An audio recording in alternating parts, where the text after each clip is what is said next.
Good evening, ladies and gentlemen. My name is Ed Stevens, and I am back for our third and final presentation in VADM 713, Communications for Leadership. The topic for tonight's presentation is to compare and contrast the leadership styles of two leaders. The two leaders that I've chosen for tonight's presentation are Osama bin Laden and General Stanley McChrystal, United States Army, retired.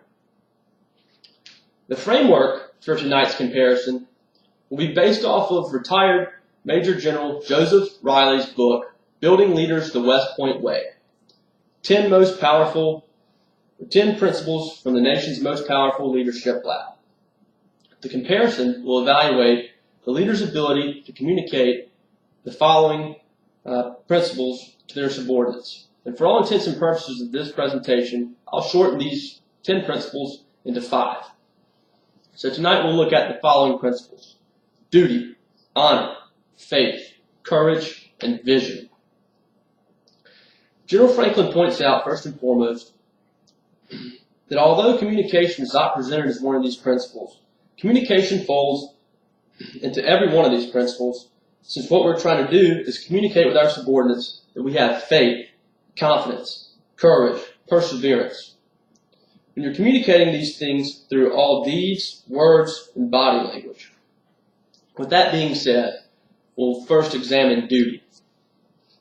Robert E. Lee said that duty was the sublimest word in the English language. General Franklin says, in plain words, it means doing the right thing when it should be done without having been told to do it. It connotates a sense of obligation and understanding that you are part of something bigger. Osama bin Laden was a very dutiful person and a leader. He had a duty to Allah and a duty to his people. It's important to understand that he was very driven by his religion, and that this translated down to his leadership ability, and was able to communicate this very effectively with his subordinates. This sense of duty allowed him to accomplish what he believed were great things through a terrible organization. General McChrystal pointed out in his memoir, My Share of the Task, that he had known since the age of 9 that he wanted to serve in the United States Army. His father was a retired Major General, and every day his father would come home from work in that uniform and give him a leadership lesson. And he said, from that point on, I realized that I wanted to serve my country. That is a sense of duty. He describes duty throughout his book, but this man had a strong, very strong sense of duty, and he was able to communicate this to his subordinates very effectively. The second principle that we will look at is honor. In today's world, honor is a principle that is very lacking from our society. An honorable leader finds comfort in truth, regardless of the consequences. Now we'll look at Osama bin Laden, and observe whether or not he was honorable. Were his actions on 9/11 honorable? To the United States of America and the rest of the world, most of us would conclude that he was not a very honorable person. However, he believed, in his eyes, that he was doing the right thing and carrying out Allah's work. General McChrystal, honorable. I would say so. General McChrystal's 34-year Army career ended because of a 2010 Rolling Stones article published by Michael Hastings. And the article cited and manipulated some of General McChrystal's words and those of his staff, and said that they were saying some terrible things about public policymakers, which turned out to be inaccurate in later years. But unfortunately, this called for General McChrystal's resignation. As we said, honor is doing the right thing when it should be done without having been told to do so. Although McChrystal knew that he was not wrong or at fault here, he knew that he must resign and finish in his military career early, unfortunately. But he did so. And I would say this is a very honorable thing and a very honorable act of him, and it was a great way to communicate that to his leaders. The next principle we'll look at is faith. We must understand first and foremost that faith not necessarily relates to religion. However, in most cases it does.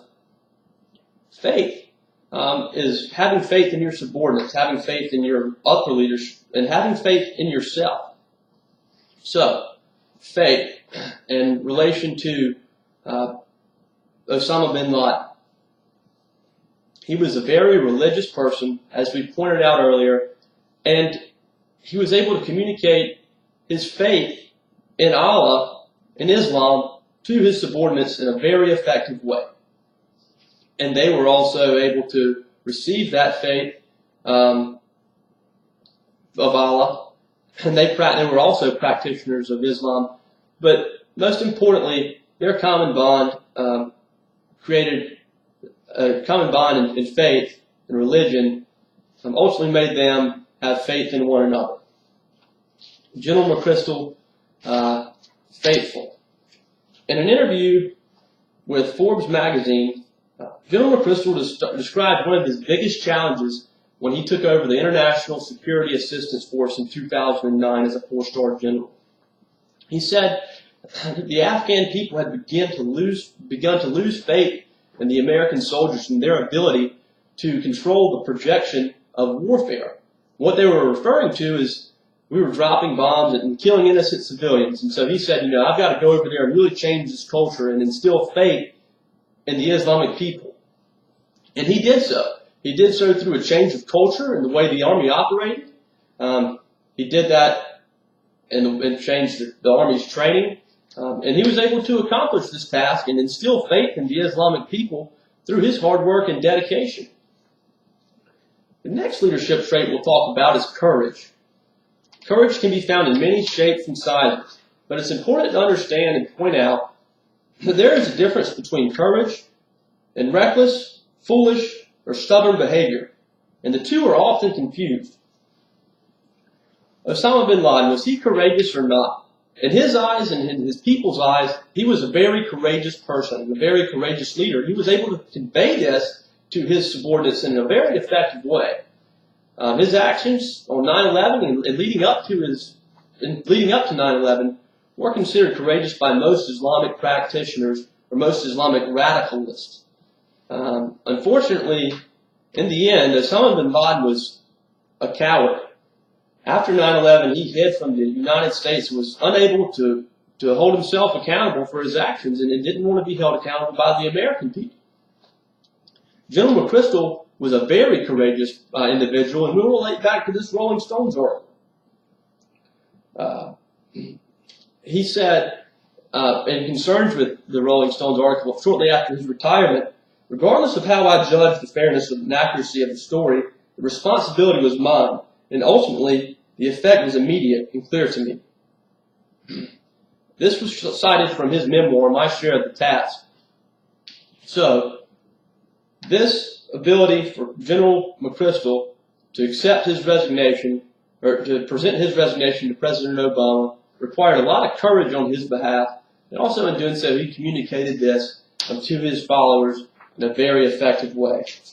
The last principle we'll talk about is vision. Vision is very important in leadership as it pertains to being able to have a vision for your organization and understand what we're going to be doing, that they're going to be doing in the future. But wrapping this up here, bin Laden had to have a great vision in regards to his 9/11 plans, and he was able to convey that vision to his subordinates in a very effective way as they were able to accomplish out this task and devastate and shock the world. General McChrystal's vision allowed him to strengthen the world's most effective counterterrorism force in the nation, and ultimately was contributed to the downfall of bin Laden. Throughout his career, they were arch rivals. Growing up, bin Laden's attack on 9/11 caused McChrystal to rethink and reshape and re-engineer the special operations community, and they were able to achieve great things because of McChrystal's vision. Finally, in comparison, it's obvious that General McChrystal was the better leader of the two. He was able to communicate very effectively and instill confidence, faith, honor, duty, and his vision in his subordinates through his effective communication styles. Bin Laden was also a very effective leader, but in a different way. He was fueled and driven by something that wasn't necessarily real or accurate as viewed by the rest of the world. But we won't take that away from him. He was a very effective leader, but he was also a very bad person. So finally, that wraps up the presentation. I hope you've enjoyed it. It was great. I enjoyed the class. Have a good one.